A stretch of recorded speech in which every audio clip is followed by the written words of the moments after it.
So I will finish D-brane part today, and then we will move on to Strominger-Vafa computation.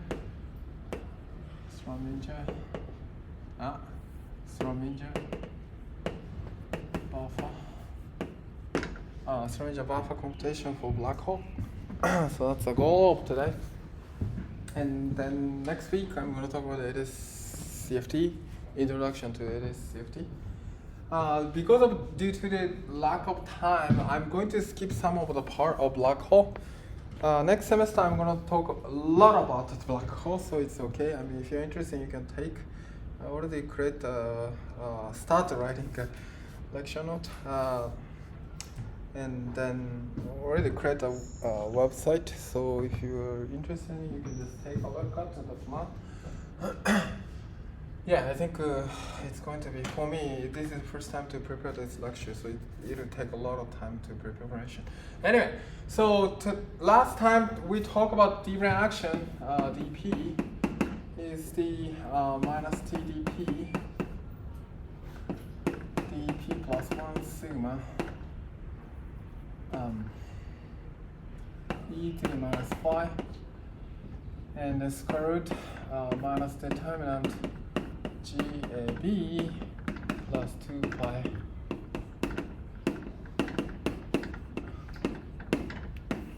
like this way, and then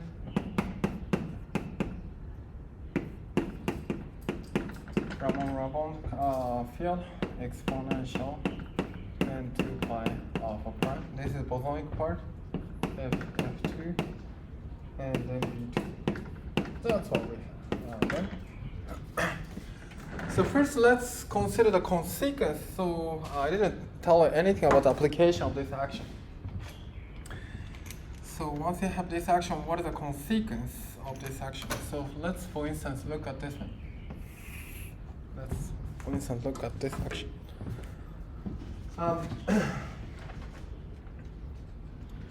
So this one, for instance, if you consider, for instance, for instance, D2 in type 2B, type 2A or type 2B, which one? D2 brane is type 2A or 2B?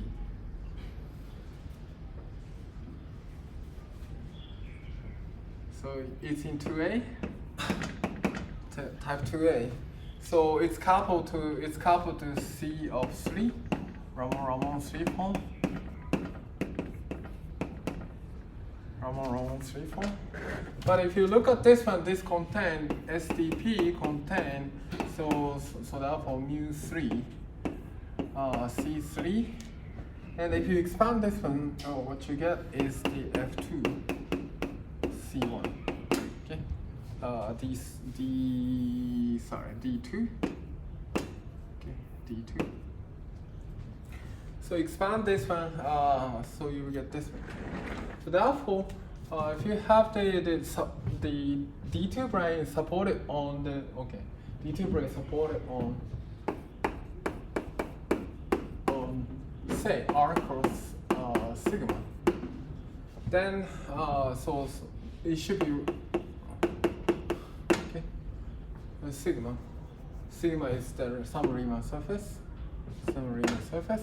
and then what you get is the mu 2 R cross sigma 2, and then the C3 plus sigma 2 F2, and then most likely I should write down like this way, R cross C1, like this way. And then if you appropriately normalize this one, so it's a flux of some Riemann surface. So therefore, it has to be integer. So actually, you need actually 2 pi and so on. But I'm not careful about this normalization. So it's an integer. So this one is equal to mu 2 R cross sigma 2 C3 plus n times R cross C1. So N is the flux of. So therefore, so this can be interpreted. This can be interpreted. There is an N D0 brane. So this can be understood N D0. So therefore, for instance, sigma is something like whatever sigma 2, and then whatever D2 brane wrapped on sigma 2, and there is some flux. Flux supported on this sigma 2, and flux. So F2, 2 is actually you need 2 pi. Is actually I have to put 2 pi over there. Is N. Then this is equivalent to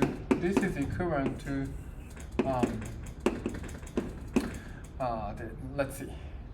I think I need a different color chalk. This is equivalent to D0 brane supported on N D0 brane. So there is an N D0 brane supported on here, and of course there is a D2 brane. D2 supported on here. D2 brane supported. So they are equivalent configuration. Okay. And likewise, if you have the ND0 brane with the ND0, let's see, supported ND0.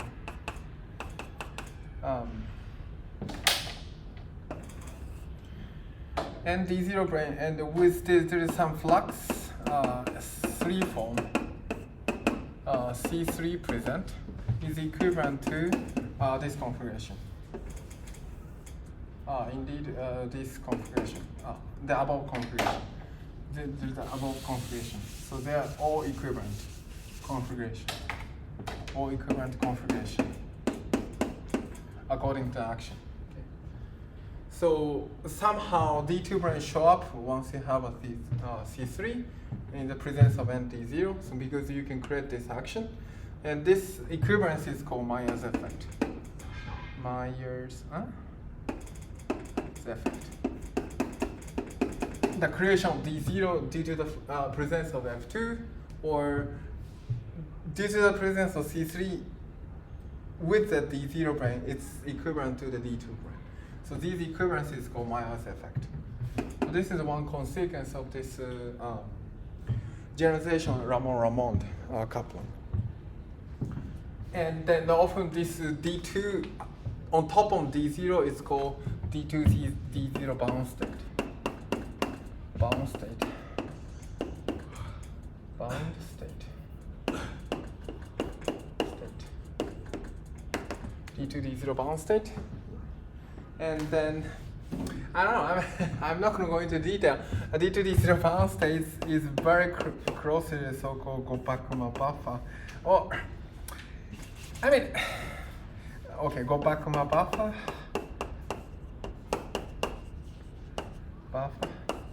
Well, I mean, you might have heard of a Gromov-Witten theory. I mean, as you can easily see, so if you consider M theory compact by M2 appropriately in M theory, and if you compact appropriately on S1, so you get the D2 D0 bound state, and then if you consider some cycle, for instance, 2 cycle inside a Calabi-Yau, which supports the D2 brane, is so-called provides so-called BPS states. And if you count these BPS states, it's called it's a Gopakuma-Vafa invariance and so on. Yeah. So this is the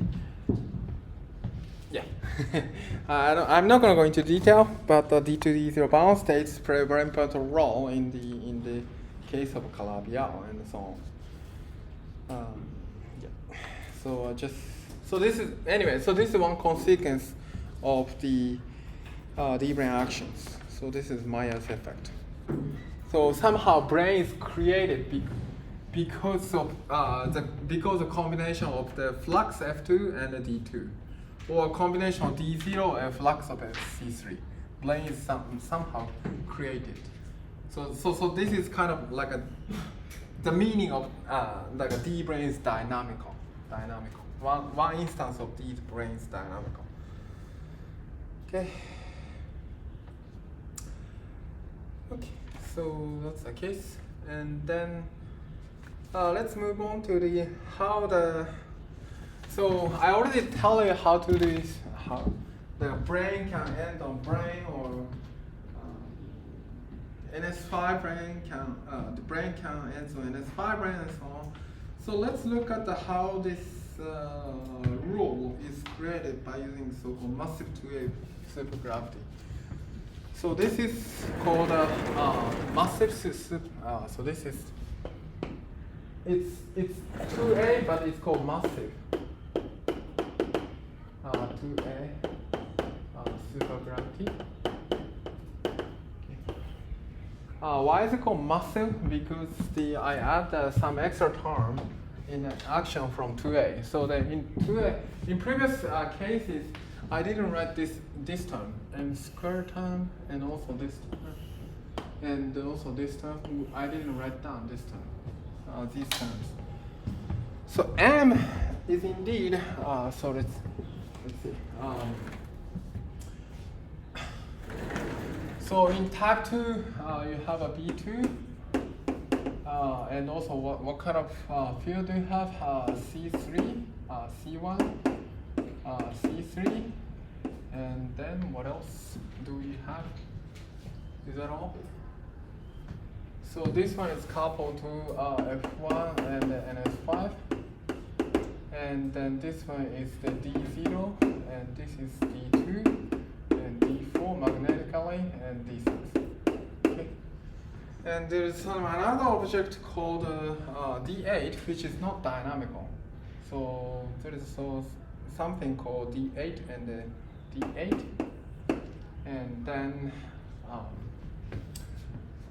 the D8 brane, which is not dynamical. There is no magnetic object, but this is coupled to so-called C9. And then we call it G10. Is the field strength of the 9 form of the Ramon. And if you take Hodge dual, it's 10 dimensional. It's a scalar field. It becomes scalar field, and we call it this is M. So we add the so-called non-dynamical. Dynamical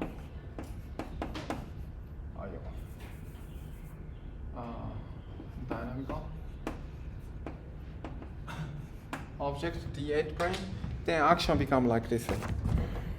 So let's see. I think sorry, I missed one term, I guess. Yeah, sorry, I missed one term in the lecture notes. Sorry. Flow 8.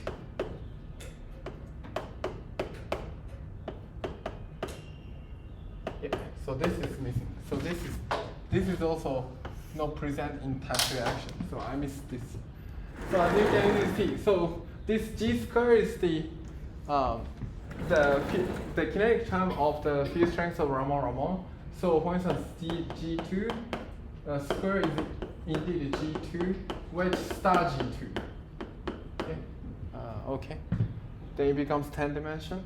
So square means like if you take the Hodge dual of this one, and also so the third one is Chern-Simons term. So in total, degree of the differential form should be equal to 10. So 2 plus 4 is equal to 10. 2 square, 2 times 2 is 4. 4 plus 2 plus 4 is 10, and so on. Everything becomes 10 dimension because of space-time 10 dimension. Okay, and then actually, so this G is actually H3 is just a field strength of dB. And G2 is indeed not simply the field strength of C, but it's just somehow shifted by this mass term. and also G4 is dC3 plus dC1, which B2 plus M over 2 B2 squared. Okay, so that's the case. So somehow you need some shift, but in previously I wrote it like a tilde, but it's for the sake of simplicity I'm not going to write down tilde. And you can just have the equation motion of C1 is indeed, so delta C1, you will get the minus D star G2 is equal to H3 star G4. Okay. Hot star of G2 is which form? Degree is what? Hot star of G2. What is the degree of differential form?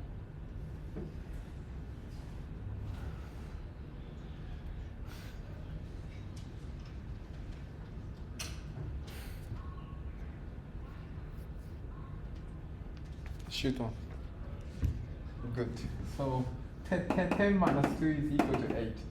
Okay, if you know that, you should tell 8. And if you take the differential exterior derivative, you get the 9 form, right? Okay. So whole star 4 form is 6. So 6 plus 3 is 9. Okay. So therefore it's okay.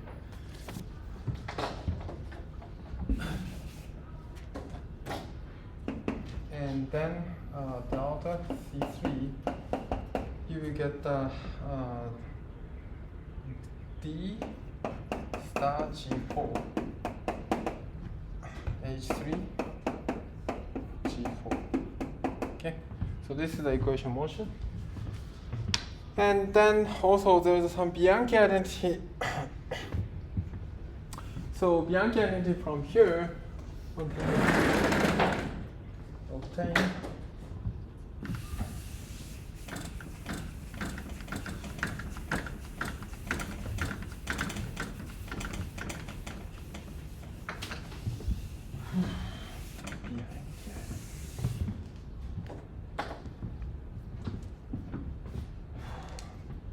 the following Bianchi. So if you take the derivative of G2, dG2 is indeed equal to MH3, because if you act the exterior derivative here, it only hits, so the D squared is equal to 0, so this would gone, and D acts on B2 will give you H3.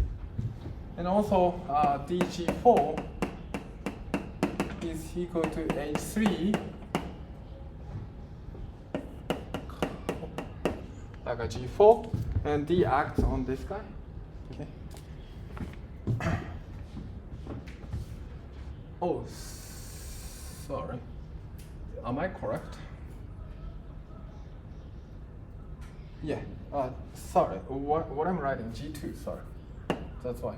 G2. So that's what's happening here. And then we want to, how to say, unify this equation into simple form.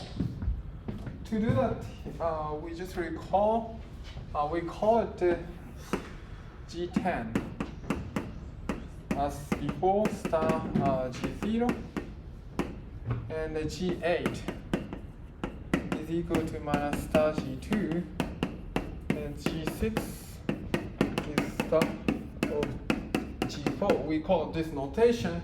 Then this red one is indeed, so red part, all the red equation,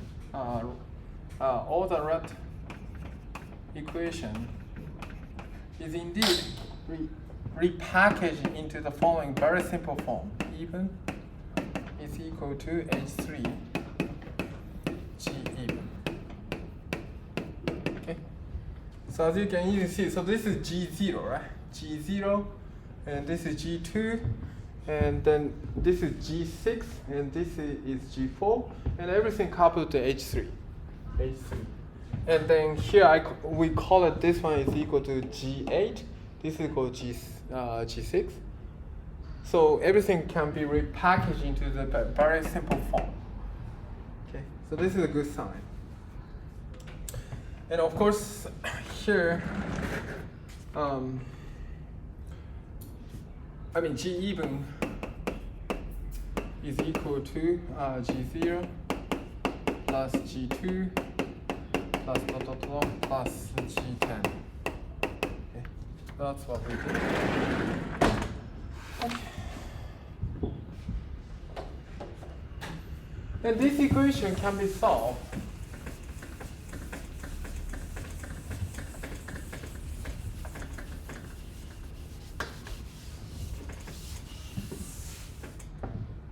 So this equation can be solved by the substitute in G4. Sorry, G even is as follows: B2 and M plus D C out. Okay.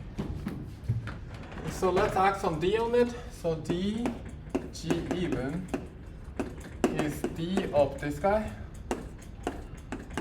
And if you act on the D, so you just apply Laplace rule. So dB2 with this one plus, what was that?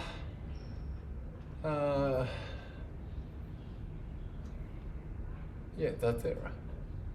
And then if you D acts on this one, you get 0, and D square equal to 0, this is gone. So therefore, this part is equal to G even. Okay, so that's what you get. And the equation motion of the B field delta B2.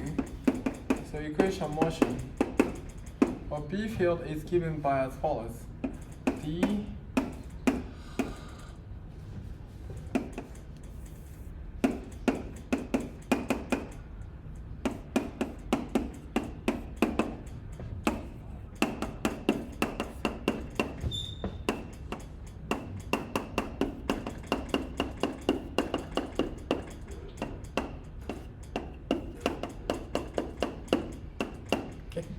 like this way. So as you can see, Hodge star of H3 is 4 form. Okay, it's not 4 form. Sorry, Hodge star of H3 is the 7 form, right? 7 form, and acts on x derivative, you get the 8 form. Left hand side 8 form, and Hodge star of G2 is 8 form. Hodge star's 4 form is 6 form. 6 plus 2 is 8 form. So this is 8 form.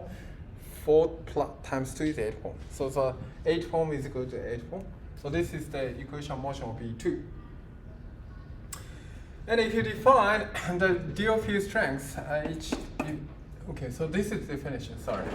I call it, this is definition, definition, or whatever, def, and def. And we can just also call it this H7. Definition is the e to the minus 2 phi star H3. Then this equation can be written as G1/2 star G even and then put the 8 part. So that's what's happening. Fine. Yeah.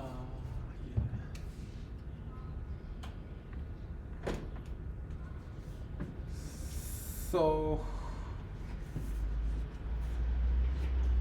for instance, this one corresponds to the G0 star G2, right? G2. And this one is star G4, G2. This is star G6, and then G4. Okay.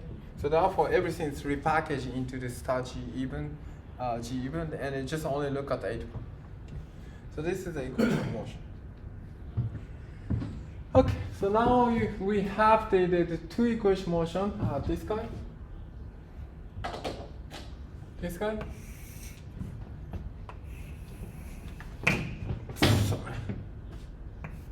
and then this guy.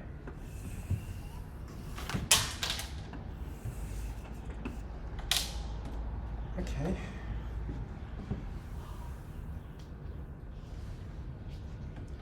And of course, you have the equation motion for H3 is indeed Bianchi identity is equal to 0. So this is another guy. So these are the equation without any source. Sorry, I think maybe it's better to use yellow.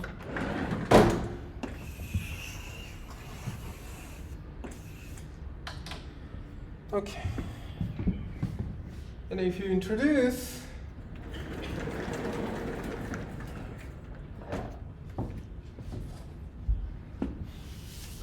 the external sources, this equation will become like this way.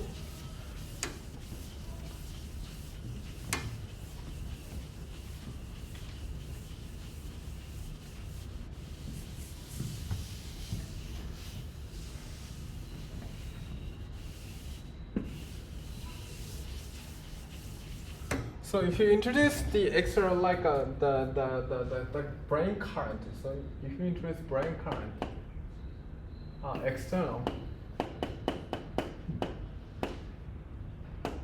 brane current.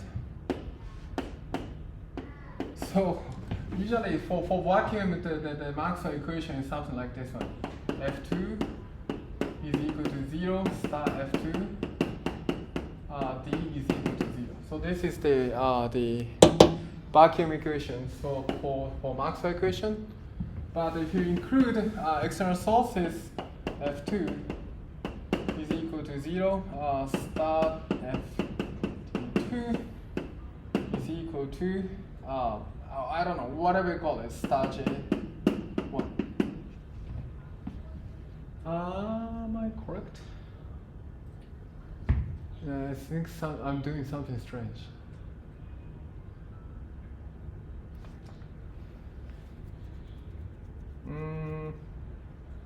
Sorry, I think I'm doing something strange.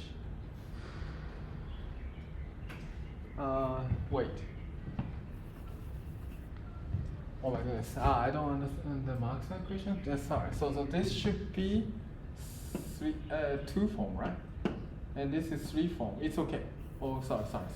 So it's okay. Star J1. Or more precisely, I don't know. Whichever is okay. Up to sign. So this is in the presence of the some external source means some. If you have an electron, that will create a current, and so the electron is moving So the same thing. So if you have the brane moving on in the space-time, it will create so-called external brane current, which we call J aught, J1, D8, J3, D6, plus J5, D4, plus D2, 7, J9, and D50. So this means that I call it this electron is the point object, so therefore it should be 3. Space-time 4 dimension, so electron is the point object, so therefore it's in space-time surrounded as 3 forms, so therefore like this. So therefore, the space dimension plus the form should be 9. Okay, 4 plus 5 is 9, 6 plus 3 is 9, 8 plus 1 is 9, like this way. And if you include this source, the equation motion for this yellow one, that one, and this one can become like this way. So D H3 is equal to J as 5, or 4. D H7 is equal to J8 F1, because I mean H are coupled to NS5 and F1 plus 1/2 star G even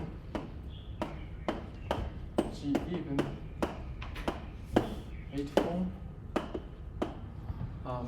D G even,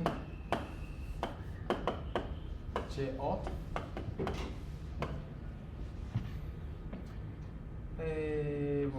what I'm doing here, plus H3, and then G even. Okay, so that's what's going to happen. So I include the current that is creates some field strengths of the corresponding object. Since B2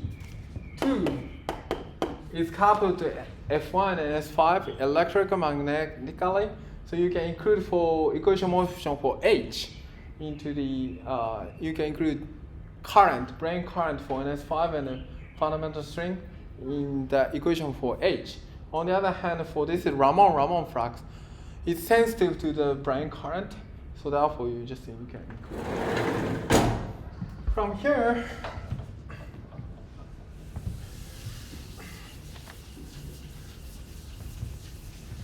you can derive conservation law of the current.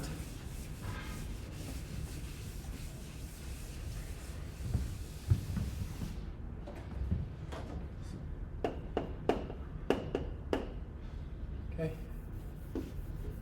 NS5 is equal to 0, and dF1, dF is equal to minus J odd star G even.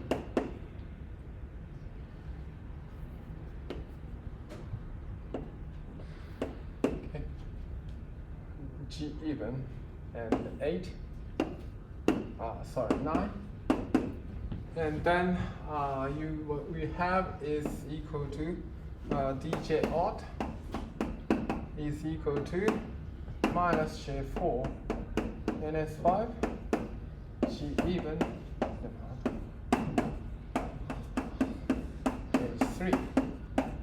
H3. So as you can see, if you add some D on it, so you have a DJF1 is here, but D can act on G even or G star G even. That will create a J odd and the H3 G even. But G even with G even will be 0, so therefore what's left is J odd and G even, like this. Okay, so that's what's going to happen. And if you act on D on it, the J odd, that can act on the DH3, that will create a JNS5 and G even. And that D can act on G even, then that creates this one. And that part is this one, this one. Okay. Okay, so you just act on D and you just rearrange everything, and then you become like this. Okay, so this means that this guy. So this means that NS5 cannot end anything, and the F. So this means that the F1 can end on any brane, any D-brane. So since it's coupled to the J and also G even, so this means that the F1 can couple on the any D-brane, and here the P-brane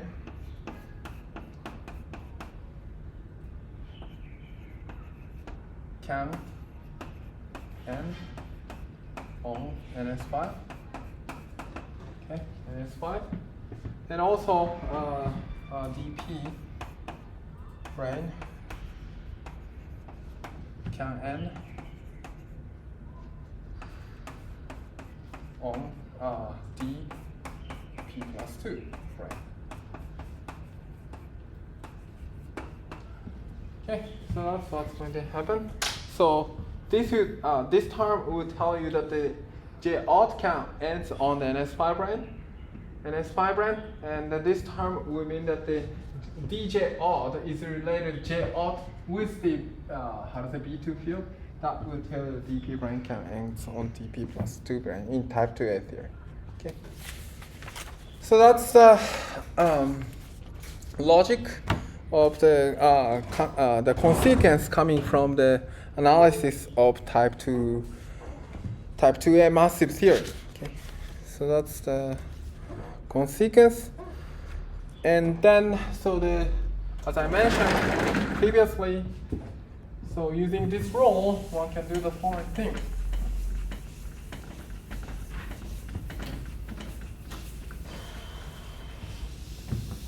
The many things.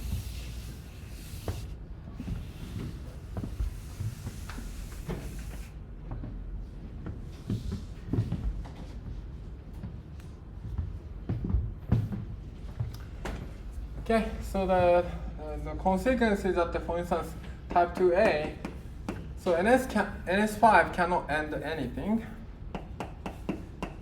but you can have the D-brane can ends on the NS5 brane like this way.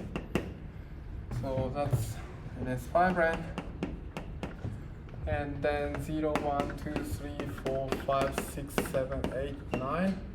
NS5 runs like this way.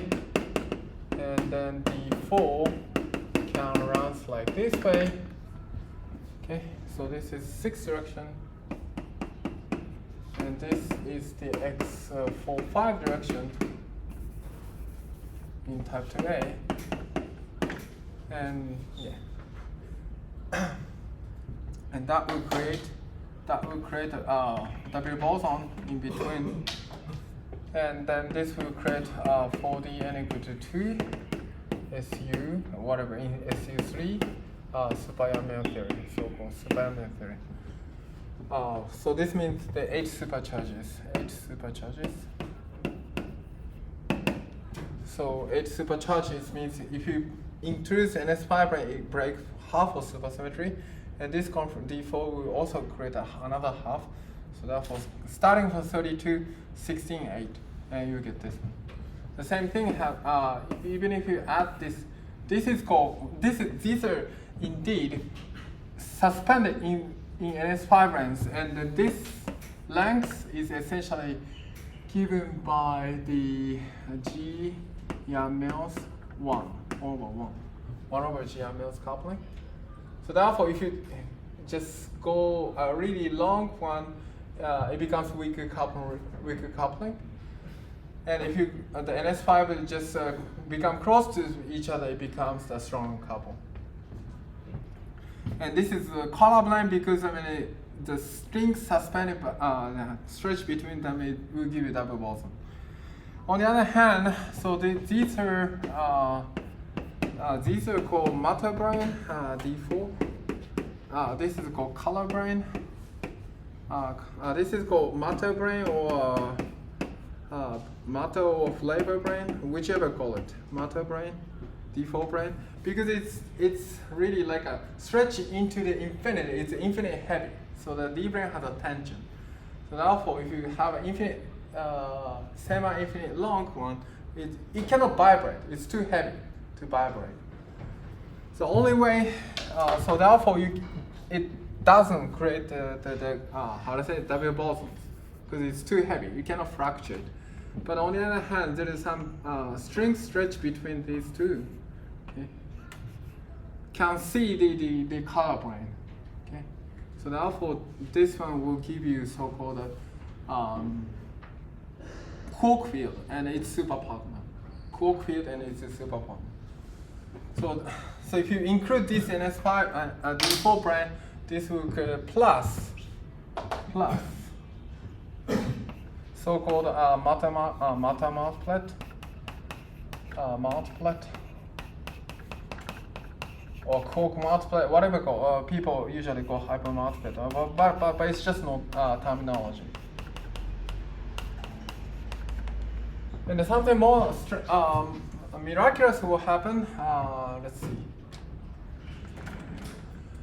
So this is X45, and then this is the what was that? X6 direction. So we don't do anything in 7, 8, 9 direction. 7, 8, 9 direction. Okay, 7, 8, 9 direction. Okay. But if you tune this brane, So if you tune this brane,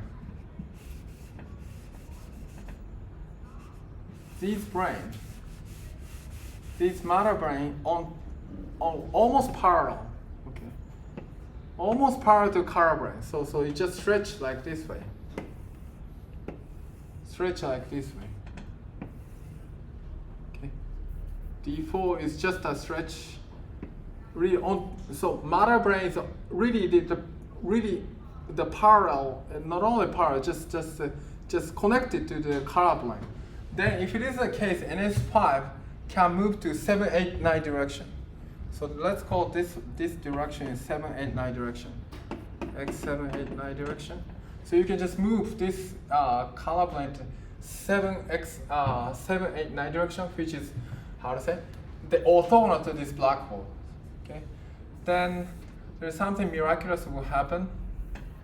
So there's some. So I cannot draw, but here. So this was the original position, but if you bring to x 7, 9 direction, the so-called Hanani-Witten transition will show up. So there is some D2 brane is created.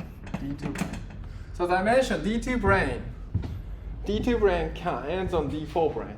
Okay. So D2 can ends on D4 brane. So this NS5 no longer intersects with D4. Okay. But D2 is suspended by NS5 and the D4. So those are called Hanani-Witten. How to say? Hanani-Witten process or transition, whatever. Transition. So brane is created after the NS5 is pulled into the 7, 8, 9 direction. So that's what's going to happen. Okay. And then now, so everything becomes here. Everything become D4 brane. D4 brane is really the matter brane. So it's an infinite, semi-infinite long. So the only dynamics is that you have is the theory living on D2. D2 is indeed stretched into this direction. D2 will be stretched into the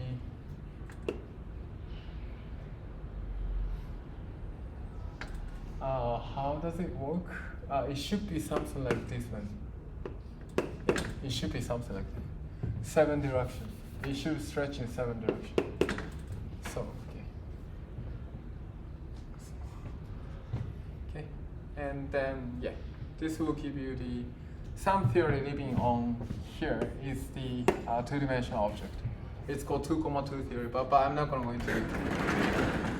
Okay, and then so since some of them are interested in the some people mentioned that some people want to know that some supersymmetrical localization, but I can give you one example of supersymmetrical localization. Okay, I can give you let's go to type 2b, and then NS5. It's very similar to this, but instead of D4 we have D3, but you can put for instance, D3 brane like this way. This is D5 and D3, D5 and D3, D5 and D3. And but here, so this will give you U1 theory. This will give you U1 theory. So U1 theory, and there is some 4 quarks in between. 4 quarks. So this is SQED with 4 electrons. 4 electrons. Okay, 4 electrons. But you can do Hanani-Witten process. If you do a Hanani-Witten process, this becomes like this way. So you can just bring this D5 inside NS5. Inside NS5. So D3 is annihilated now. Once you cross the NS5, so this brane, D3 brane will destroy. Okay? So this is a configuration of the NS5. Yeah. Okay. But now, unfortunately, I don't have a space to write down. Now also this Hanani with them. Now also we can do so-called STRT. Under STRT, NS5 become what?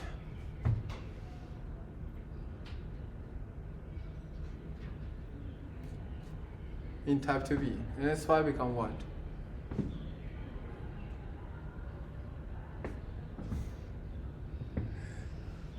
Under the STRT in 2b, NS5 become what? Become D5, and then D5 become NS5. So therefore it become like this way.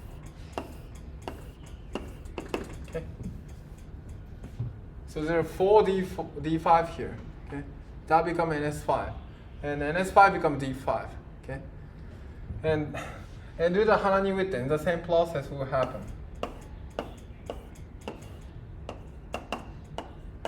This is Hanani with them. So again, the D5 you just bring to the. So this is D3. This guy is D3, and these are NS5, and D5, and D5. Sorry, D5. And this one, as you can easily see, so there is a you can have the it's not double boson, what it's called photon. Photon is created by like this way, and also there is something called bifundamental. Bifundamental field is just stretch from one to the other. The other is, and then there is another, some electron will be coupled to like this way. Okay. So the Quiver, so it's called Quiver diagram U1. There is about 3 kinds of photon you can have. Okay, 3 kinds of photon because of this red. Okay, but this yellow is called so-called bifundamental, and the electron is coupled to like this way. So people just write down this kind of it's called Quiver theory. It's gauge theory, but 3 types of photon is in present in this theory. In addition, two of them has an electron. Okay, 2 of them have an electron, and in the middle guy do not have an electron. Okay, but each, how to say, in between there is some kind of like a generalization electron which couple to both this photon and this photon. There is some strange like a quantum field one can consider. Okay, and then let me give you some instance of the so-called supersymmetric normalization. So now, so that the 2D brane will tell you that the SQED is somehow related to this quantum field theory. This quantum theory related to relation. Or people call duality, and then duality. And then we can see this kind of duality as follows. We can confirm this is dual to each other as follows.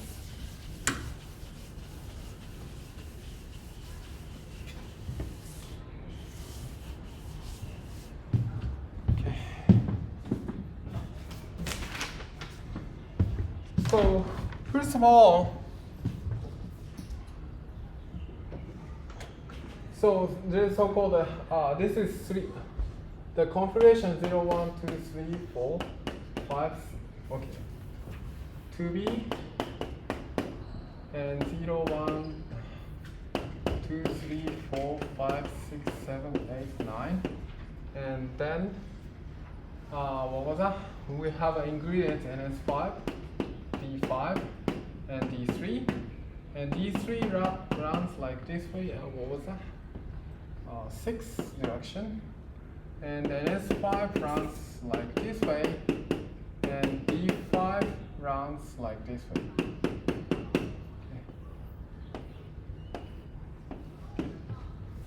And then we look at the theory maybe right here. So this is 1 plus 2-dimensional, 1 plus 2D supersymmetric, how to say? Supersymmetric Yang-Mills theory, whatever, SUSY theory. It's not Yang-Mills, sorry, SQED or like a Quiver theory, supersymmetric theory. And then anyway, so there's a SO3 rotates here, SO3 rotates here, and it has some global symmetry SO3 plus SO3. That's called something called R symmetry, which some specify so-called supersymmetry. People call it this R symmetry has the so-called 1 plus 2D n equal to 4 supersymmetry. Anyway, so in this case, so it's 2 plus 1 dimension, or you can put the theory on the Euclidean signature. So it's a 3D dimension.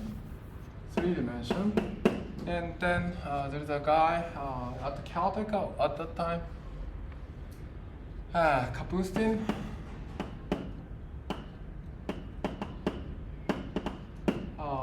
Yakov, Willett,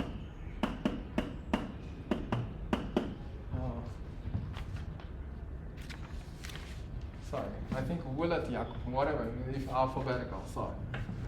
Call it the so-called supersymmetric on, so the partition function on S3. So you can put the theory on S3, and it give you a following prescription. So if you have the U1 gauge field, so this SQED with 4 electrons has the following partition function. Let's call theory A, theory B, theory B. Theory A has the following: ds cosine of pi I. So I prefer cosh of pi I. What was that? S minus M1 cosh of pi I. S minus M2 cosh of pi I. S minus M3 cosh of S minus M4. So if you have 4 electrons, each electron will give you 1 over cosh term. M1 is a mass of electron. Okay, mass of electron. S is indeed coming from this U1 gauge field. So it has a U1. So U1 gauge field. So you have some charges of the U1 field. So therefore, you have to integrate over this to get the gauge singlet one. And there is so-called. So if you have a U1 gauge field, so abelian gauge field, you can just put something called the Fi parameter. Let's see. E, what was it? 2 pi I. C1 minus C2 S. So I just put like this. So I just give you the meaning of what the M1 means. So you have M1. M1 is the length between D5 and then D3. So the length is, so since fundamental string have a tension, okay? Fundamental string have tension. So if you have a length, it will give you some mass of a fundamental string. Okay? That will give you the mass of electron. So you have 4 guys. So you have, and this is M2, M3, M4, whatever you call it. On the other hand, so this is, as I mentioned, I didn't mention anything, sorry. So this direction is indeed x345 direction, x345 direction, okay, 345 direction. But, and this direction, x6 direction, but the D5 can just move around, okay?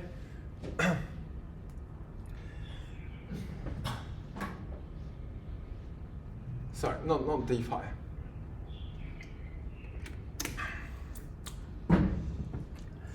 So the d3 can just move around to this orthogonal to black ball direction. Orthogonal to black ball direction is 7, 8, 9 direction. Okay, 7, 9 direction. So d3 can move to just orthogonal to this direction. So this position of the orthogonal to this direction, we call it the C1, C2. And it's in field theory meaning it's called F5 parameter, which you don't need to know about. But this is a partition function. And then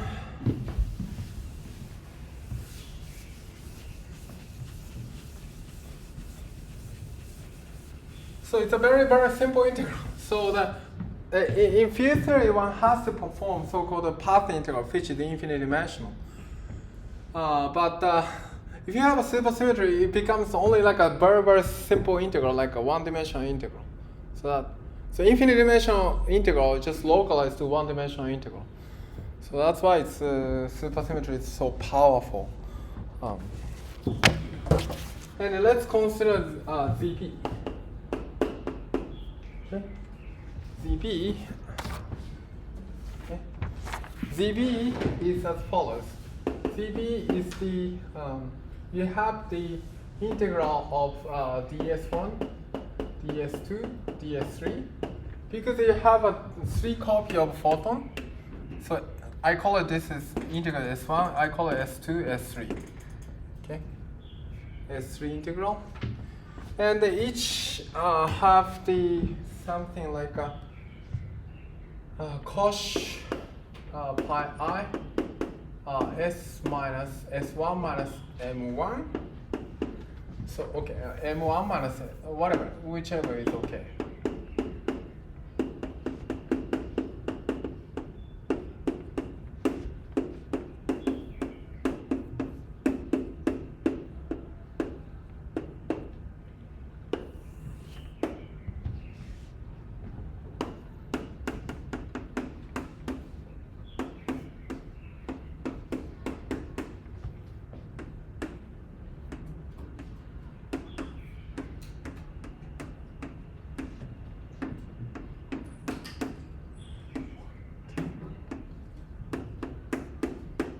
Okay, so one can add like this way. So this is, okay, let me tell you the meaning of this.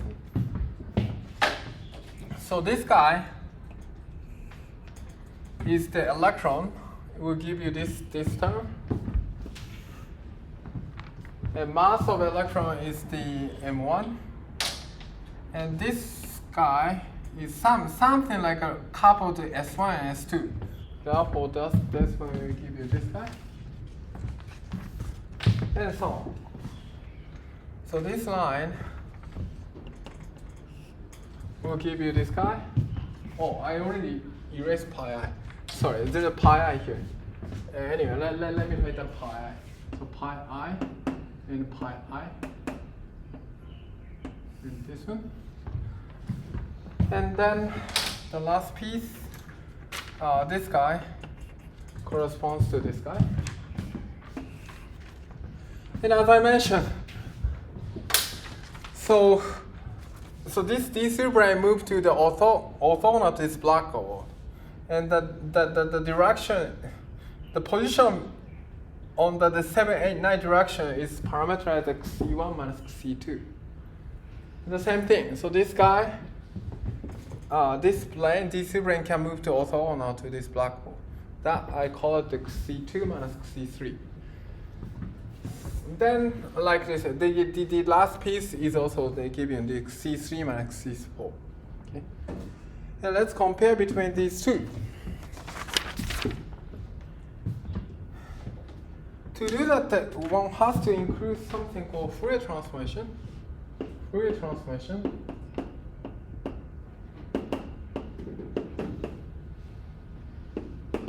And this one is indeed, so you have to recall that the ds e to the minus 2 pi I, what was that?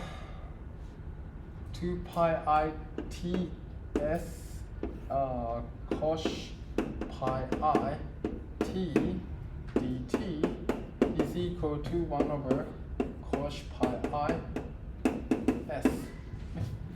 So this is a Fourier transformation. You just apply this Fourier transformation.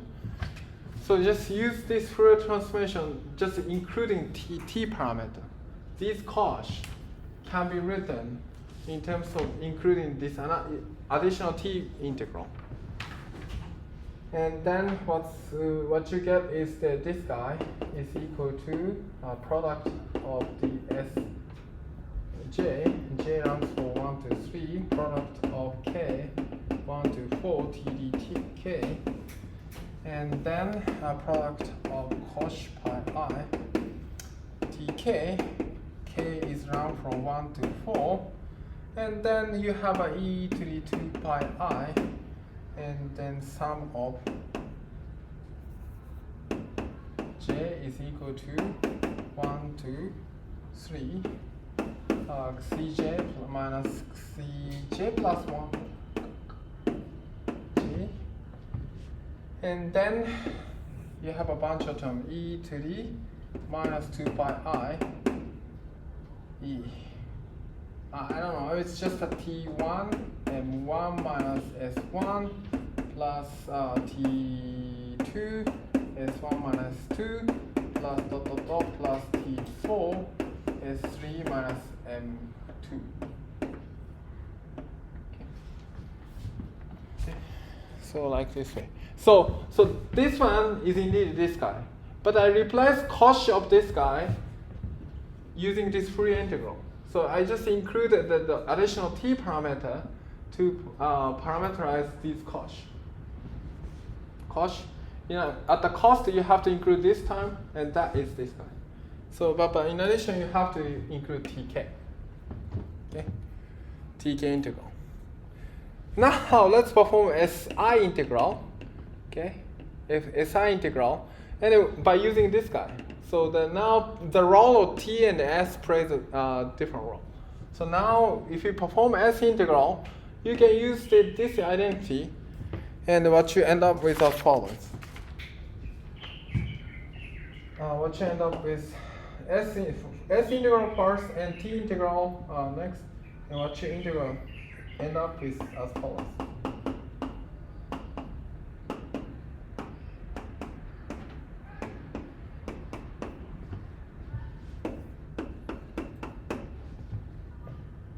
dt1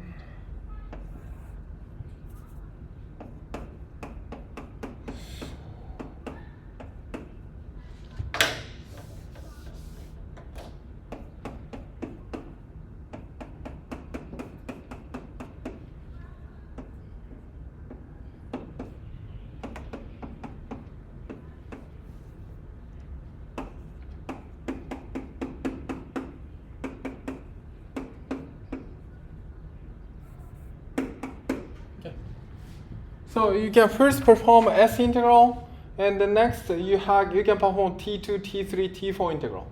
And what you end up with this one. So J runs for 1 to 4. This is T1, T integral. So let's remove T integral and compare between these two.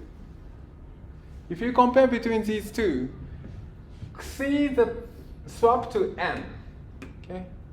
But now M here is swapped to C. Okay? The integral is the same, but the integral is the same.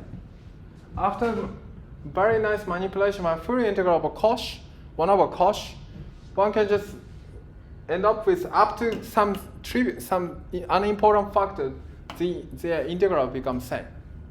Okay? So therefore, mass parameter, and so this means that as you can easily see, mass parameter is 3, 4, 5 direction. As I mentioned, so the mass parameter is 3, 4, 5 direction. In addition, but the C parameter is 7, 8, 9 direction. Okay, the position is 7, 8, 9 direction.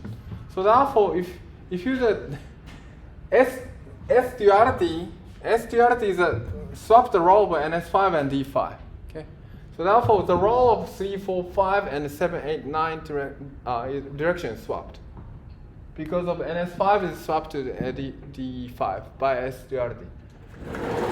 So therefore, under the SDRD, this C is swapped to M, and the M is swapped to C. Okay, but the integral is the same.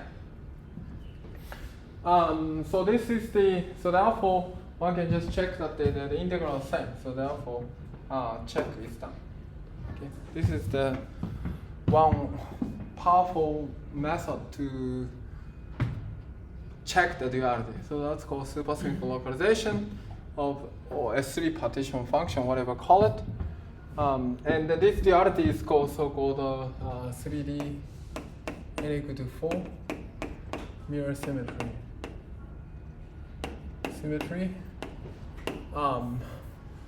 So that was 90 as far as the 6th interrogator.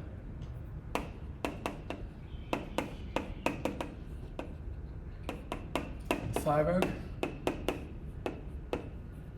And it's a brane so this brane interpretation is given by Hananiu and Witten. Hananiu Witten in the same years. Yeah. So this is the one way to check duality using exact partition function. So this is the reason why I use the U1 is it's simple. One can do that even by hand analytically. You just compute the partition function is equal. But if you have a non-abelian case, it's much more difficult. But anyway, so one can check that the duality partition function is equivalent by explicitly computing, performing supersymmetric localization. Okay. I think. Okay, let's take a break in 10 or 15 minutes and move on to black hole.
Hallelujah.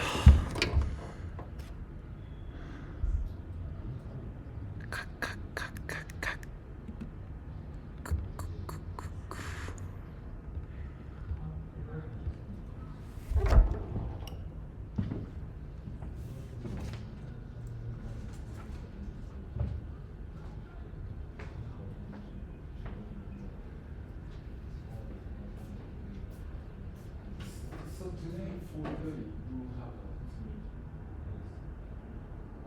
Anyway, so you should join.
Did you put all the solution? Solution 10 and then... I haven't finished solution 11. I write 1 point. But even solution 10 you don't upload it. But I will finish in this weekend. Okay. Yeah, please.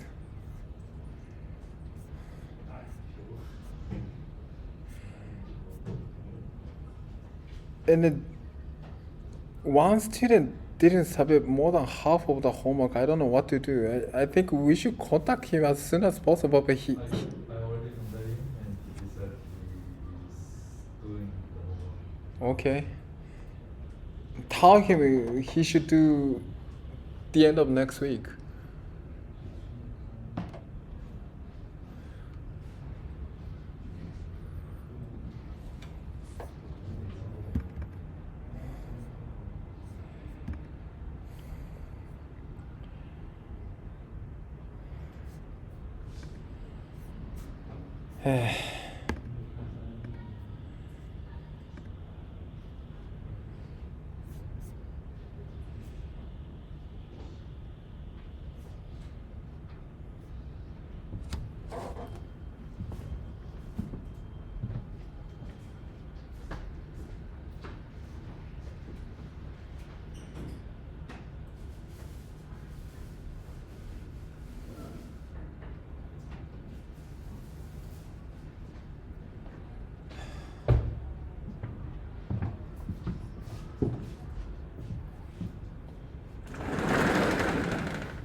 Okay, so then shall we resume?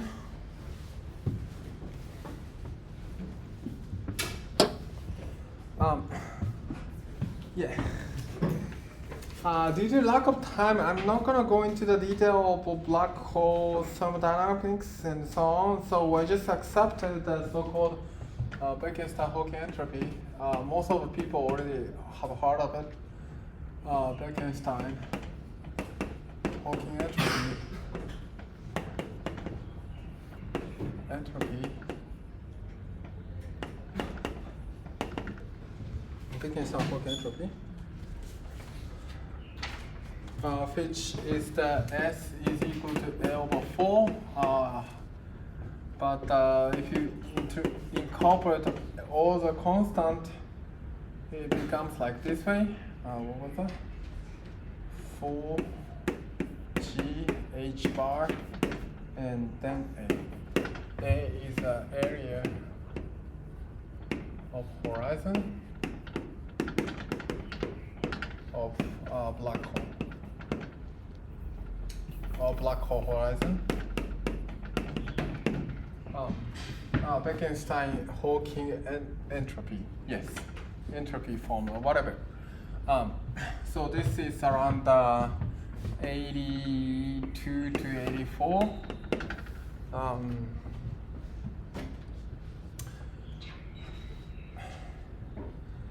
And next semester, I'm going to talk about this kind of like a short ship, not only short ship black hole, this Rasmussen core black hole, Newman black hole, and also this Penrose diagram and so on. Does anybody want to become the TA in this room? I need one TA for this one. But if you want to run TA, just let me know. But if you want to take next course, I think the homework is way less than my usual course.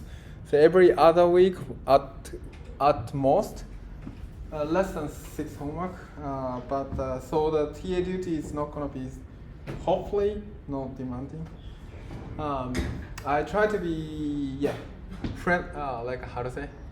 I try to tailor the next course more enjoyable for students. I think that's the new courses. So, but if you're interested to volunteer the TA, just let me know. Or if you know somebody who wants to become TA of this course, please let me know. I'm happy to invite somebody in TA as a TA. Anyway, so I will assume this one, and so this one is the main goal to this formula to derive this formula is the main goal for next semester. So if you're interested, you can either take this course next semester, or you can become a TA. And then, as you know, so this is the black hole. Is the indeed since it has an entropy, which means the black hole is not only geometric thermodynamic object. Black hole is the thermodynamic object.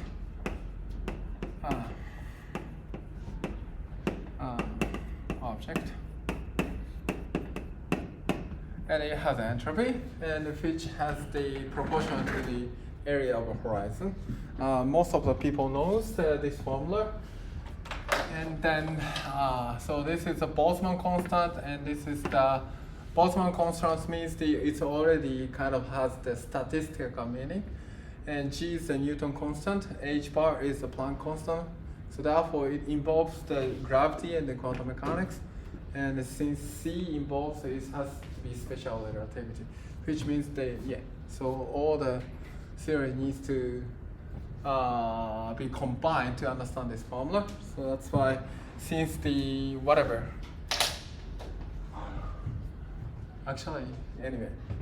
the more than 40 years ago, people has been trying to understand this formula. and then gradually people are making progress, but there's still lots of mystery behind. And one thing is that as the whatever Boltzmann did, it must be understood as the microscopic understanding of this formula, as the entropy is log of number of states. This is omega is number of states.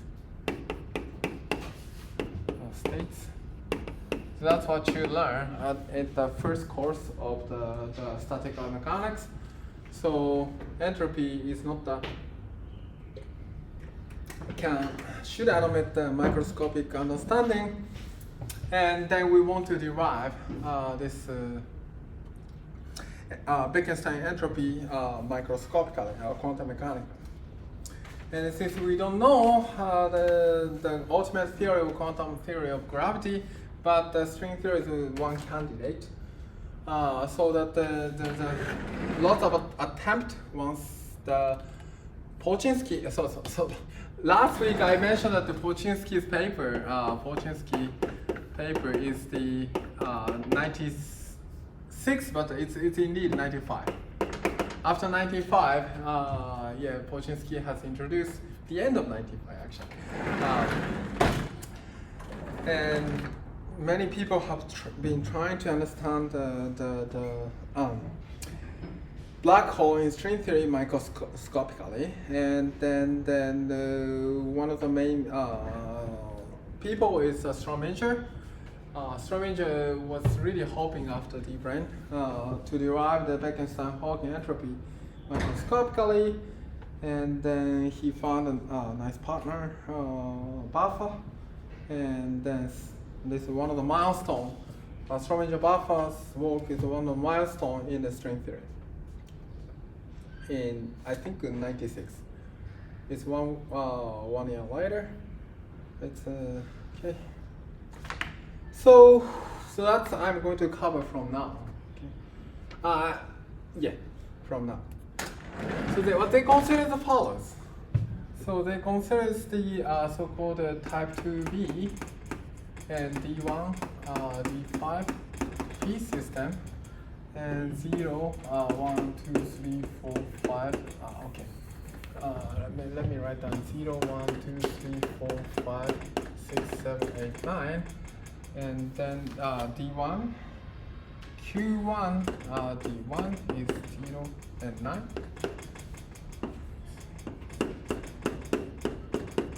And then 1, 2, 3, 4, 5, 6, 7, 8, 9 direction. And then so-called QP is a momentum, is the here. Is the QP momentum. I call it like this way. And then this is the, so this is actually T4 and times S1.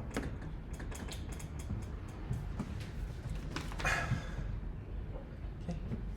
So type 2D theory, so you, Q1 is a number of D1 brane, and Q5 is a number of D5 brane.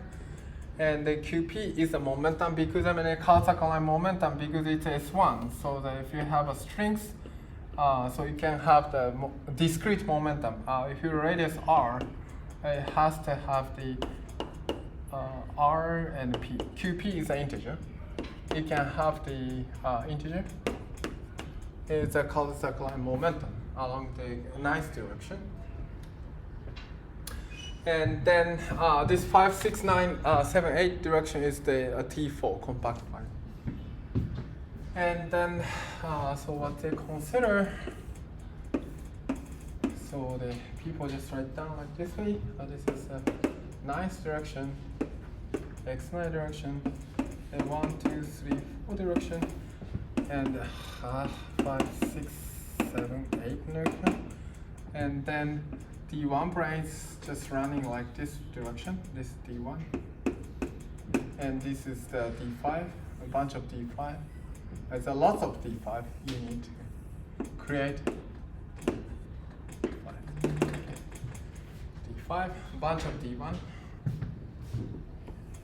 So then here is a Q1 of them. And then here here is Q5 of them, D5. D5. So this is the configuration they consider. This is R4.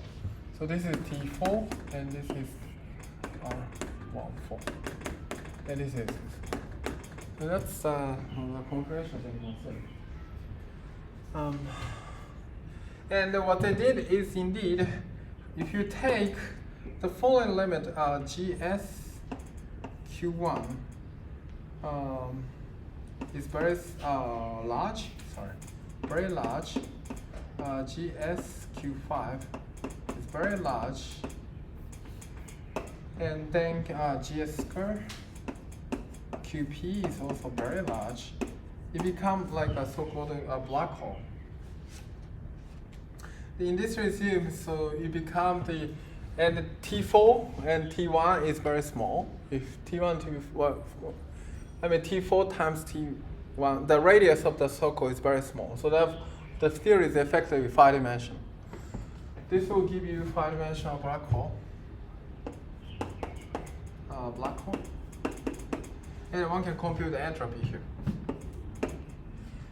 On the other hand, so GS is of course the string coupling constant. On the other hand, if you take the different limit, GS Q1 is very small, GS is Q5 is very small, and then GS QP squared is very small. It just can be just analyzed by so-called 2D CFT. N equal to 4,4 SCFT. SCFT on x1 and x9 direction. So x1 and x9 direction is this direction.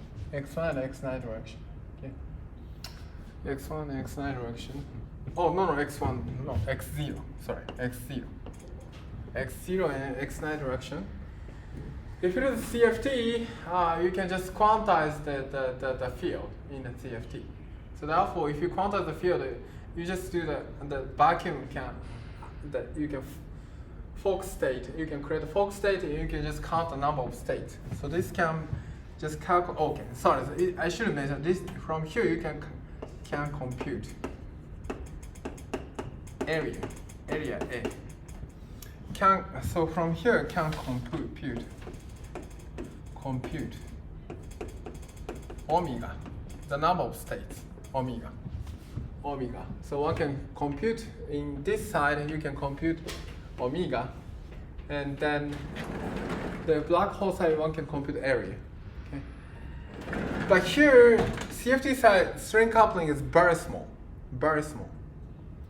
But here you can take the GS to be almost 0. GS to be some finite number.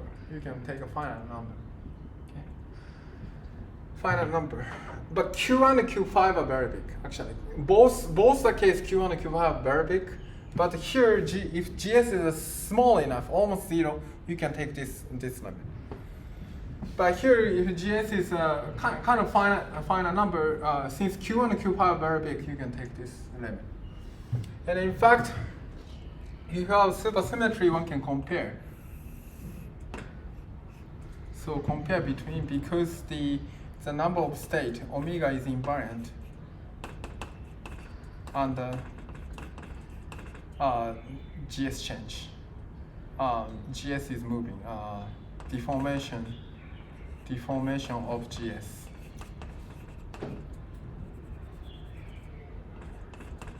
Change of the GS. Since even if you change the string coupling constant, usually the number of states will change. But here it's because of supersymmetry, the state is protected, so one can compare both. And that's what Strominger-Vafa did. Okay. So let's do this side first. This side first. Black hole.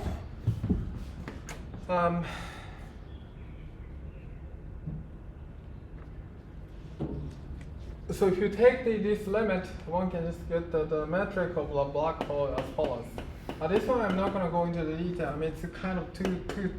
If you try to do the derivation of this metric, it takes too much time. But this is universal in the some kind of string theory, the r squared plus r squared the omega 3 squared. This is the some membrane or anyway d1, d5, dp. Not dp, qp, d1, d5, p is this momentum. This is momentum system. So 5D black hole, and this lambda of r is called harmonic function. H1 of r, H5 of r, HP of r. This is very universal in all those black hole in string theory. Everything written in terms of harmonic function, black hole. The solution of that.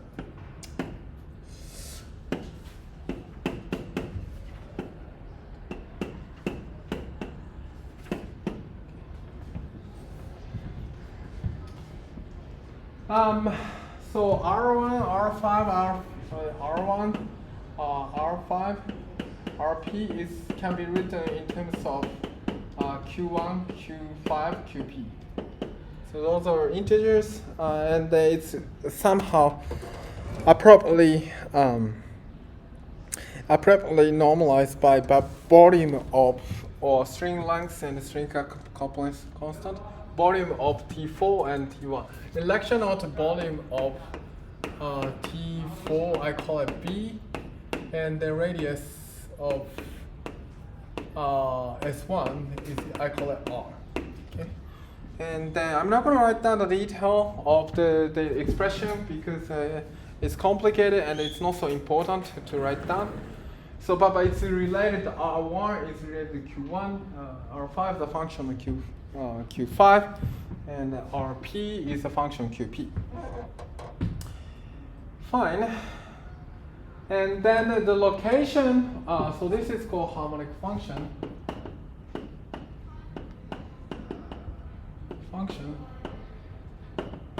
Essentially, if you do that, define appropriately the harmonic, Laplace equation, this lambda over R is annihilated by this Laplace, or like a D'Alembert, whatever you call it. It's appropriately in this curve background. This is annihilated by Laplace. That's why it's called harmonic function. But that's very universal in this supergravity solution. And then one can compute, given a metric, can compute area of horizon, and it appears R equal to 0. R equal to 0, and then one can just compare compute the S A of 4. I ignore all the constant because I'm too lazy. 1 over 4, 2 pi R square lambda of R, of 1 over 6 to the cube. So in 5 dimension, in space-time space 4 dimension. Okay, so in Schwarzschild black hole, the space-time, okay, so our space is D is equal to 1 plus 3, right? 1 plus 3, and space dimension is 3. So therefore, black hole horizon is the static horizon at the time constant. Constant time is actually S2. In 5 dimension, it's a 4, right? 1 plus 4. So, and it's a static, it becomes S3. Okay, horizon at the constant time is the S3. And then S3, the volume of S3 is 2 pi times the radius of cube. Okay, and if you look at this one, So what is the radius is r times 1/6, right? So usually r's, okay. So the radius metric is like a d omega square, right? So this r is actually, capital R is r times 1/6, okay? 1/6, and times cube, okay? That's the horizon. And you have to set the r equal to 0. R equal to 0. And one can compute this one. It's surprisingly simple. And this one is indeed 2 pi square q1, q5, qp. Okay.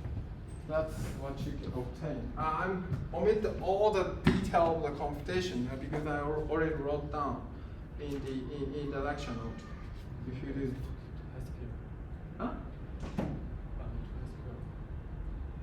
2 pi square? Oh, sorry. 2 pi square. So 2 pi square. Thank you very much. Okay. Okay, so that's surprisingly simple. And we want to derive this one from CFT side. So this is what this. So this is the area of the horizon.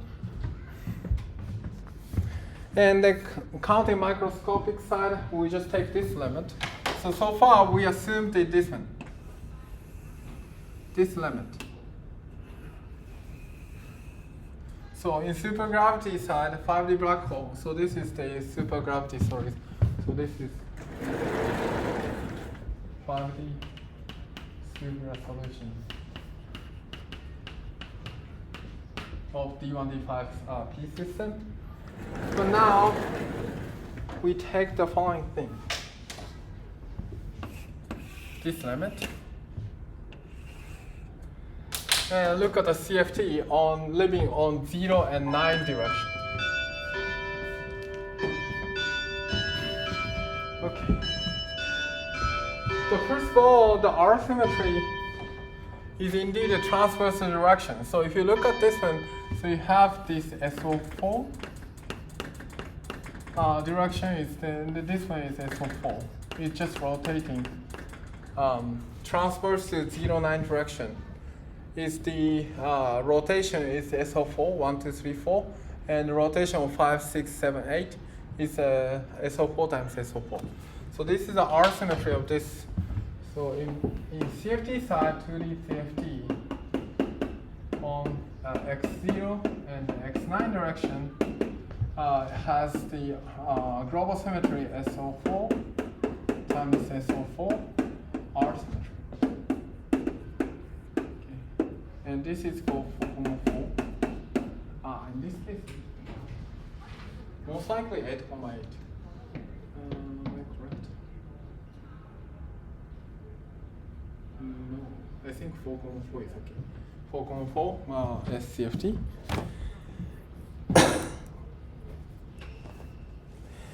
Okay, and then what is the CFT? And this one becomes the following thing. So here, so you can just consider the string lap on the just stretch from D1 to D5. So I call it 1, 5.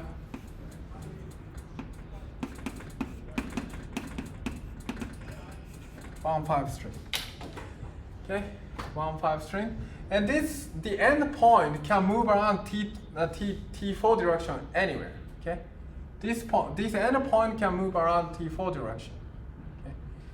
So which means that this direction, you can move the T4 direction. So therefore, this T4 string has the degrees of freedom T4. But the other end point can choose different D1 and also the different D5. You can end on different D5. So the choice of this modular space, it's called modular space on CFT. T4 is indeed equal to Q1 times Q5. So this is the 1, 5, the configuration space. Configuration space of 1, 5 string. So the choice of the one endpoint is Q1 of them, because it just starts from the D-brane, and there's a Q1 of them. The other endpoint is the Q5 choices. In total, Q1 times Q5 choices. Okay, and then this endpoint, the other endpoint can move around this T4 direction. So therefore, this configuration space of D1, D5 system is indeed T4 cross T4 cross T4 cross T4. And then there is some action by permutation symmetry. So there is some permutation symmetry that just shuffle. This T4 is the symmetric group of all the Q1 times Q5. Okay. So this is called as, usually people will T symmetric product of Q5 of T4. You just people write down like this. This is very common in the D1, D5 system or D0, D4 system. It's somehow related to so-called instanton and so on. Anyway, so yeah. For instance, if you look at for instance R4, so in our space-time, 1, 3, and there's a space, and there's a position of some so-called instanton. There's any instanton appears on the R1, 3. Then the configuration of this instanton is just if any instanton R cross R1, 3, and there is an n of them. And since you cannot distinguish each instanton, you have to divide it by Sn. Permutation, Sn is a permutation group of Sn, symmetric group of Sn. So this is the very common in this kind of configuration. This symmetric product will appear in this D1, D5 system, or D0, D4 system and so on. So what we need to consider, so this is the configuration of D1, D5 system. And what we need to consider is some sigma model on the target of this symmetric product of the T4.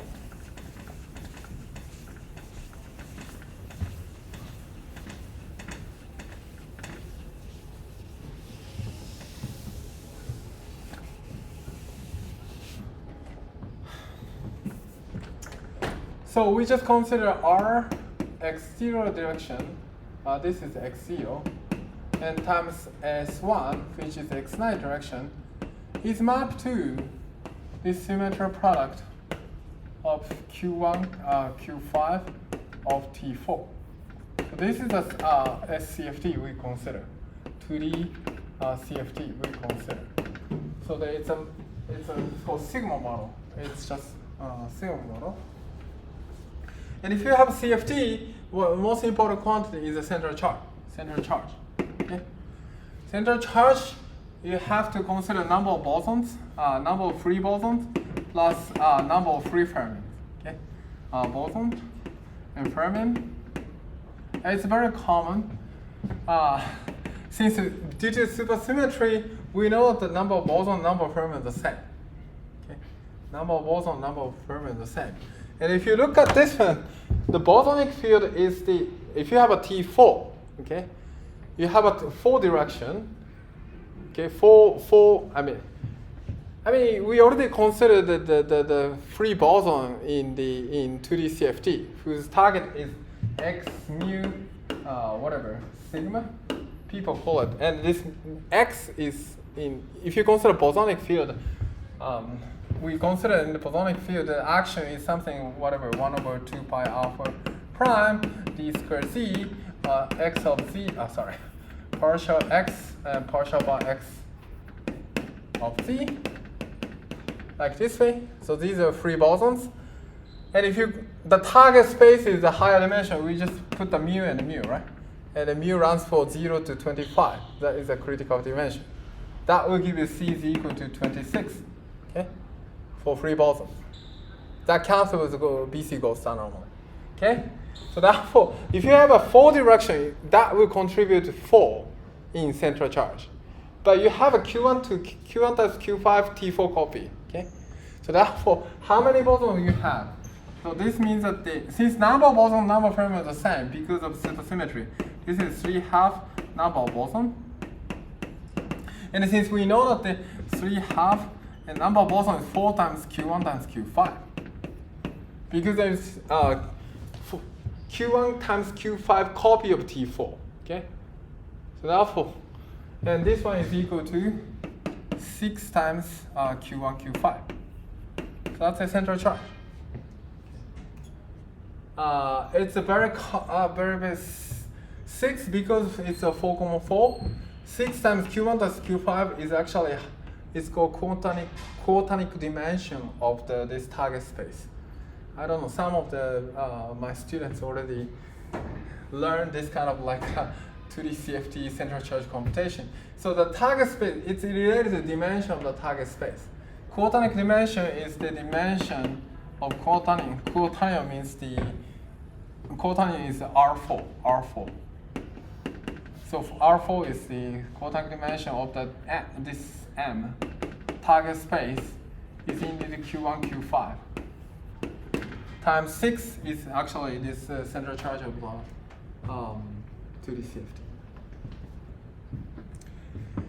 Okay, let's move on. I don't want to erase this one. Maybe I can erase it. Okay, I don't want to erase. So now let's recall the level matching condition. So level matching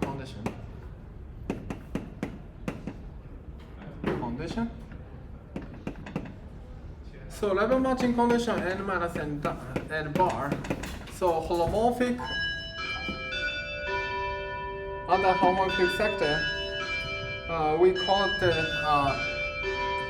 the characterized momentum times W. So that's what we already saw in the S1 complication, or like a T2 toroidal complication, is the holomorphic level number, occupation number, and then this is on the homomorphic occupation number is momentum is the widening. That's we already learned. And this n is QP over R times W. That's what we already know. Okay. Here, so this become a bit more ad hoc.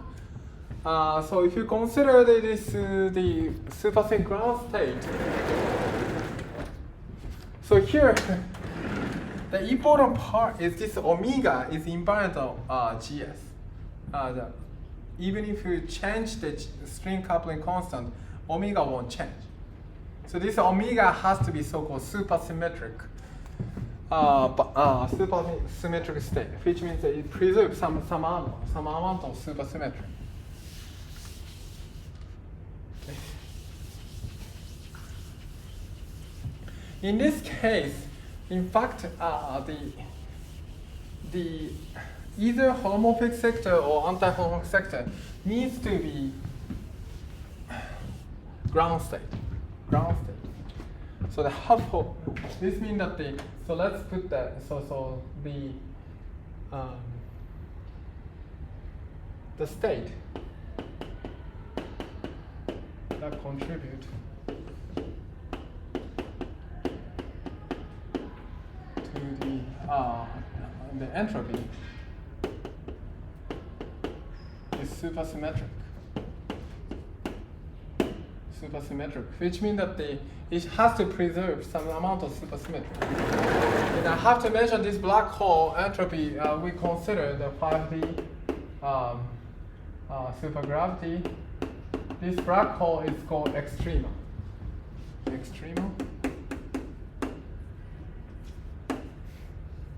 Black hole, which means that the temperature is equal to 0. Working temperature is equal to 0. In other words, it preserves the mass is equal to angular momentum or the charges. Okay, so there's if you have I'm not going to explain today about black hole's mass and then charge and then angular momentum. So there are three quantities that characterize black hole. But if you have some kind of nice combination of mass and the black hole and charges, the temperature becomes zero. It's called Hawking temperature. So it doesn't emit anything.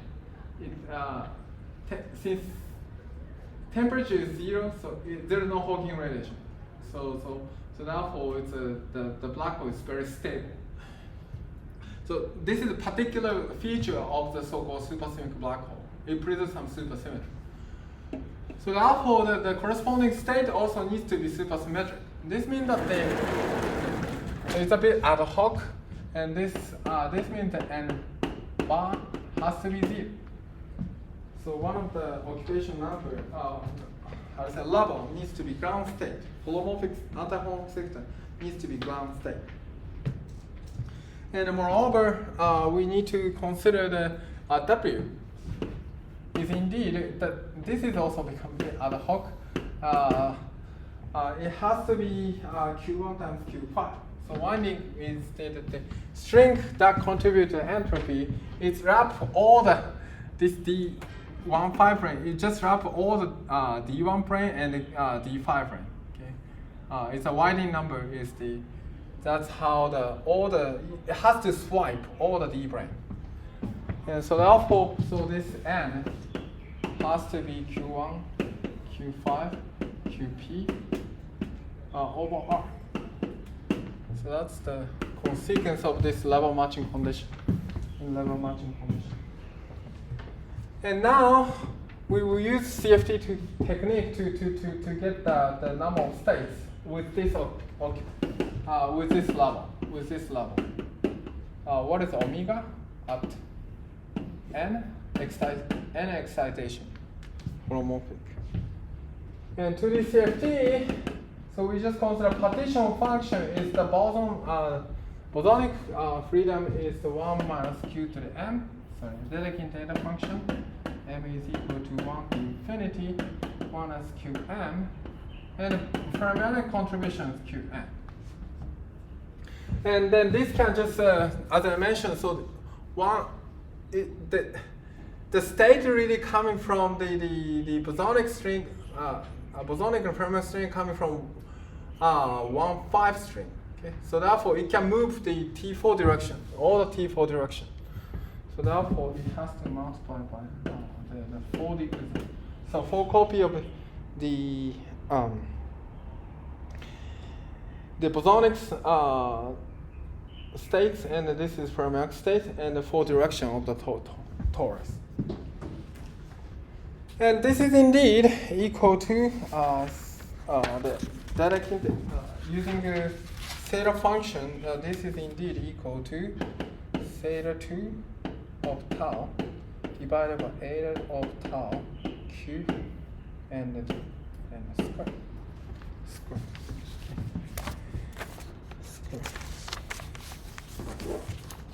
And it can be written like this. And we want to understand, so we want to write down this one is equal to omega, whatever, q1, omega n, and q to the n. So you just expand in terms of n from 0 to infinity. 0 to infinity, you just expand this one, and then the omega is a number of states. Okay. Is a number of states. You just expand it. And since n is very big, q1, q5, qp, all big number, we assume, because otherwise you cannot create a black hole. Okay. And then we just read off what is the omega when n is very big. That's what we need to do, evaluate. That is first what Caudy did. Caudy. So essentially what you need to do is q is equal to e to the 2 pi beta or something, 2 pi beta, and take the so-called S transformation that would transform the e to the q is equal to the e to the 2 pi beta. 2 pi beta, where beta is equal to very small. No.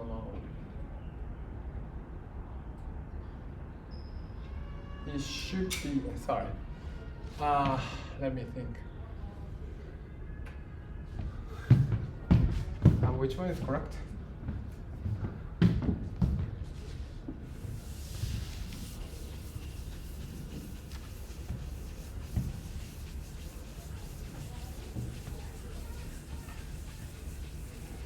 High temperature, so sorry. So I think I should write down like this way, e to the minus beta. And by S transformation, you become e to the 1 over beta. And what's going to happen is what? So, and the take beta goes to 0 limit. STRT beta goes to 0 is equivalent to Q goes to 0. Okay.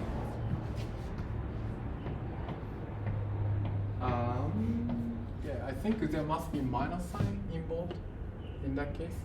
Q goes to 0. So this is a high temperature limit one has to consider. Okay. So to do that, so one has to take this kind of beta goes to 0 limit after the S transformation. So let's perform the S transformation of this number. Tau beta over tau or cube and square by S transformation.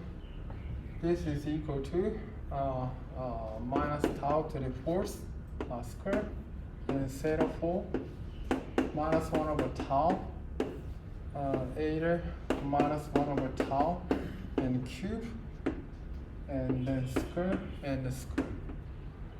Sorry, this should be square here. No, sorry, there's no square here. Okay, so that's the after S transformation. You will get this one.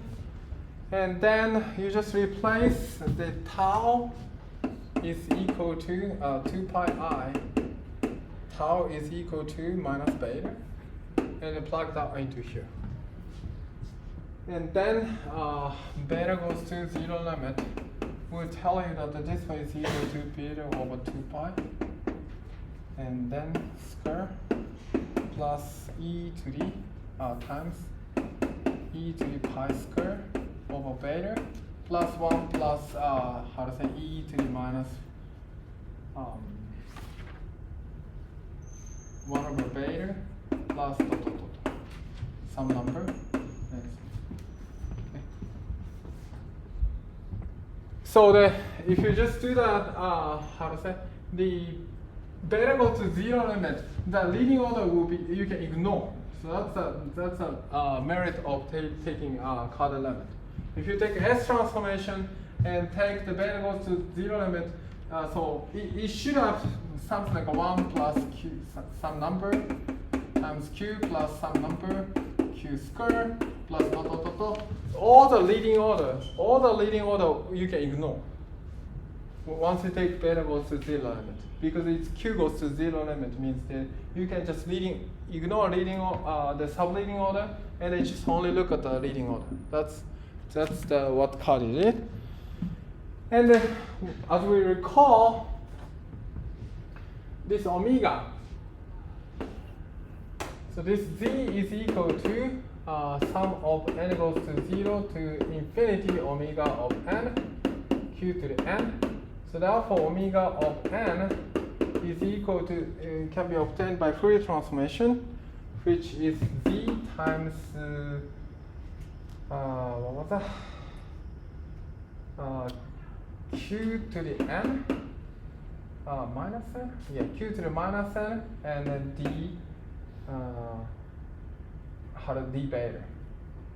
Okay, so I think, so once you set the q to the e to the beta, so the z times e to the beta n times d beta. Okay, so that's what we can do. So that's the Fourier integral one can do. Then, so if you plug this one back into here, what you get is the as follows. So it's just Fourier integral. Where should I write? I should write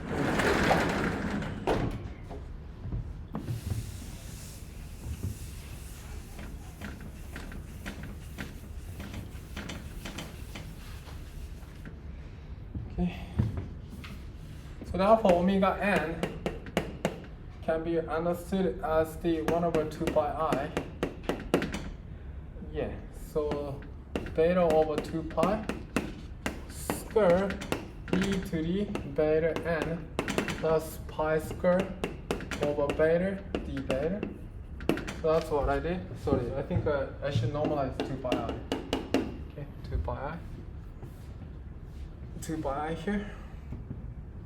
So I just plugged this linear term or after S transformation into here, and then do the integral.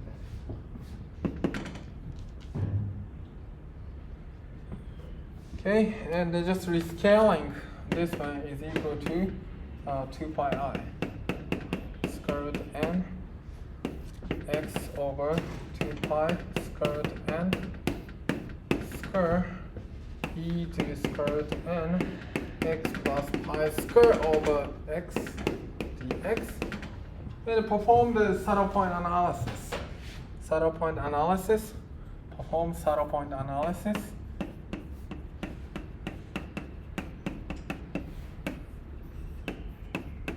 Okay, saddle point analysis is that when does this become 0? So since n is very big, so only the contribution that becomes 0. So since n is very big, the only contribution that becomes 0 is indeed will contribute, and in fact that is indeed given by as follows: 1 over 8, and plug the x back into there, and then you get the n minus 7 over 4, and the e to the 2 pi square root n. Okay, so that's what you get.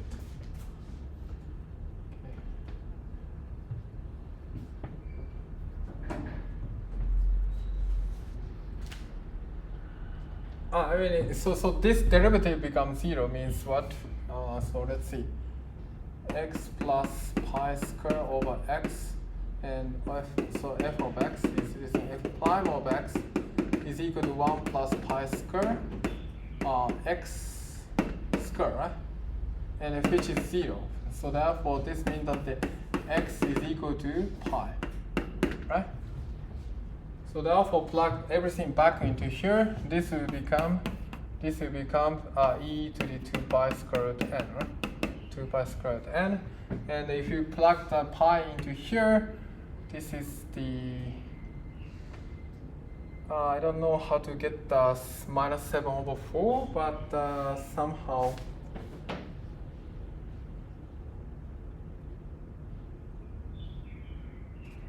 I don't know why. It seems like if you plug that one, x is equal to pi, what's going to happen is what? Pi, I think something like, I don't know, 2 pi I square root n, and then this is just 4 times n over 1. Is it the case? If everything computation is correct, and this is equal to 1 over 8 pi I, and the n minus, sorry, 2, like this way? I don't know, somehow my note may be not incorrect. Square root n. Anyway, so that's what you get. Okay, so then, and we know that the n is equal to this number. The n is equal to this number, and plug that one into back into here. What you get is as follows. Where should I write? Oh, maybe right down here.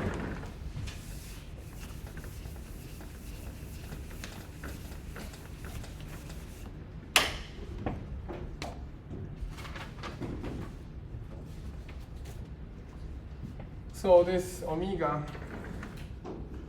Anyway, so the important part is this one. And then I don't know the normalization of 1 over r, to be honest. That's very strange because n has to be integer.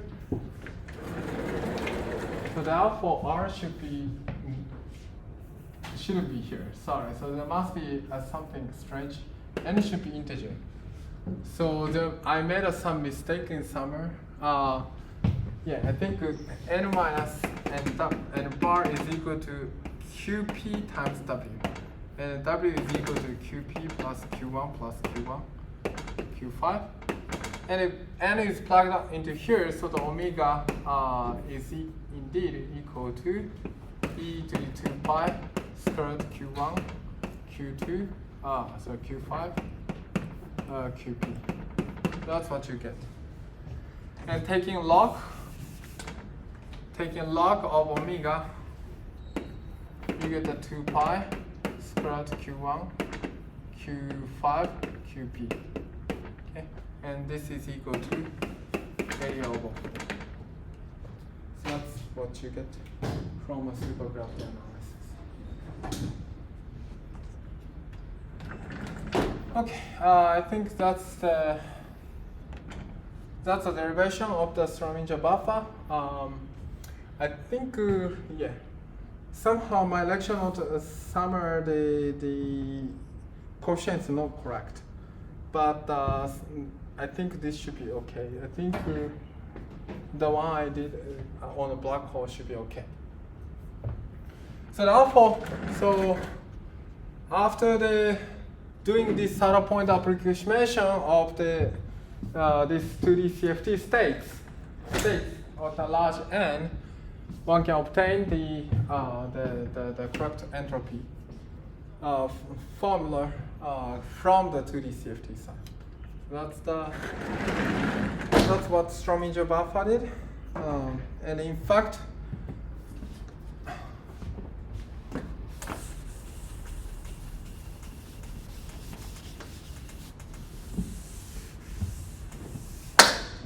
this can be written as as follows.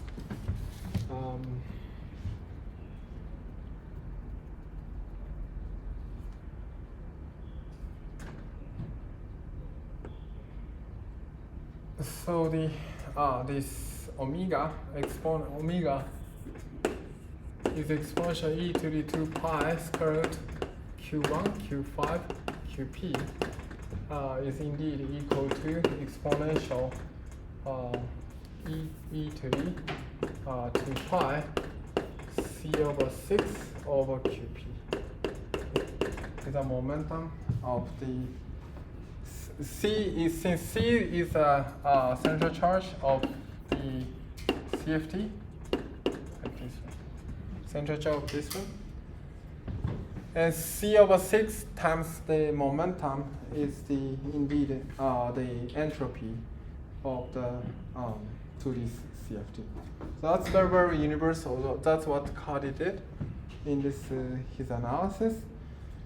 And you can use this analysis to match with the Strominger-Vafa result. Okay, so that's the case. So this is the 96 by Strominger-Vafa. Vafa. I think in his case is instead of T4, did I write down T? Instead of T4, they just consider so-called K3 surface, which I'm not going to go into detail. K3 surface is indeed T4 mod Z2, but essentially the same analysis. But in here, it's analysis is simpler than the analysis is simpler than the K3 cases. And this is actually one of the milestones of the string theory, which explain the Bekenstein-Hawking entropy from microscopic way.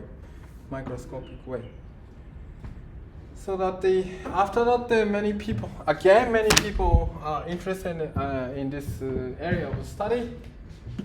And from there, next.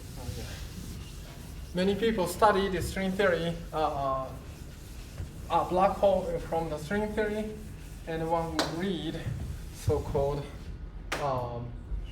97. After this search of the research of black hole in terms of string theory, so-called it is CFT correspondence, will show up by whatever Maldacena first, and then what